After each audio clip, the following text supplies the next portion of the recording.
Hey guys, today we're checking out the Magpul Hunter 22 rifle stock.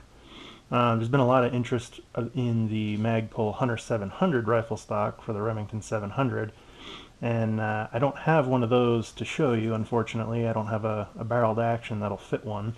The barrel contours on the rifles I have are all too big. I think the Magpul Hunter 700 takes up to like a medium palma, and the barrels I have on my short action rifles are a little bit thicker than that.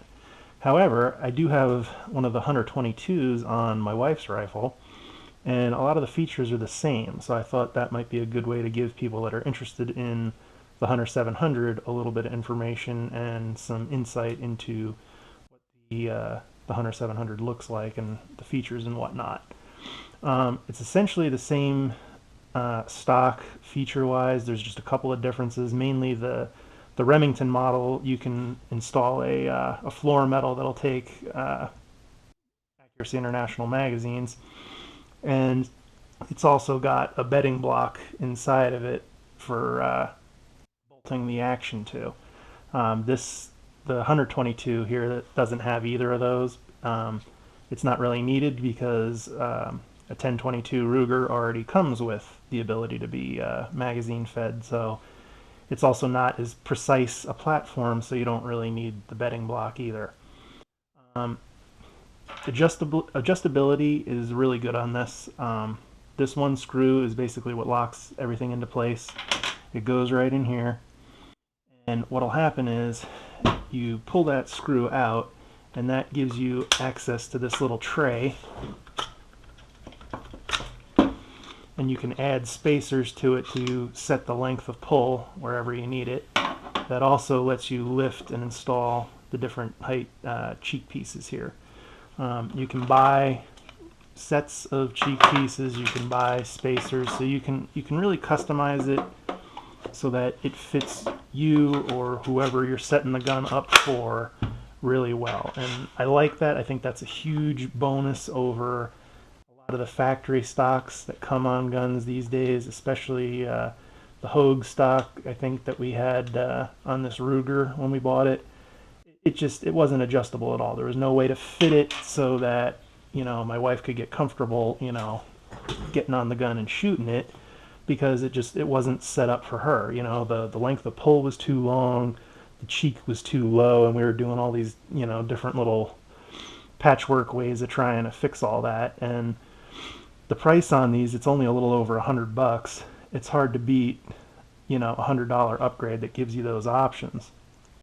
They have the new M-lock slots built into the front. That's how I put a bipod on. They've got them on both sides and on the bottom. There's also a little hole up here for a sling stud if you wanted to install one.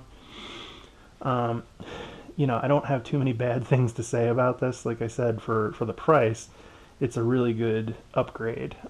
This still has the factory barrel on it. We haven't switched to a match grade barrel yet, but there's a little tray here that you can see underneath the barrel, and it's set up right now for the factory barrel contour, so it fits nice and tight.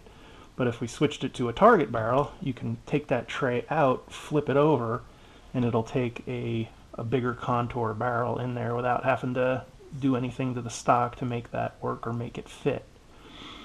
Like I said, I don't have too many bad things to say about it. The only thing I don't like about this so far is these cheek pieces. I wish they were a little thicker at the top, a little wider, and a little more comfortable to lay your cheek on. It feels just a touch thin, and that's just, I guess, a personal gripe of mine. But they do include a lot of things. There's places where you can add sling attachment points. You can loop slings through here. Like I said, you really can't go wrong with it.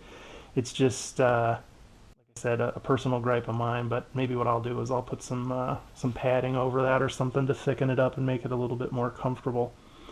But I hope that gives you guys that are interested in the Hunter 700 a little bit of information and maybe some insight into what you're getting into, because I'm pretty sure the grip angle's the same, and I don't have an issue with that. Some people do, but again, that's personal preference.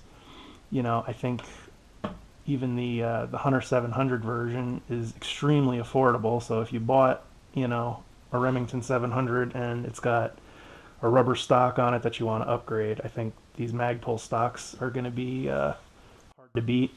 I think we're probably going to see these being included on factory rifles like the Ruger and the Remington 700, sort of the way you can buy like a Smith & Wesson with a Magpul, you know, a set of Magpul furniture on it. I think pretty soon we're going to see, you know, you can buy a Ruger with a target barrel and, you know, a Magpul 122 stock on it.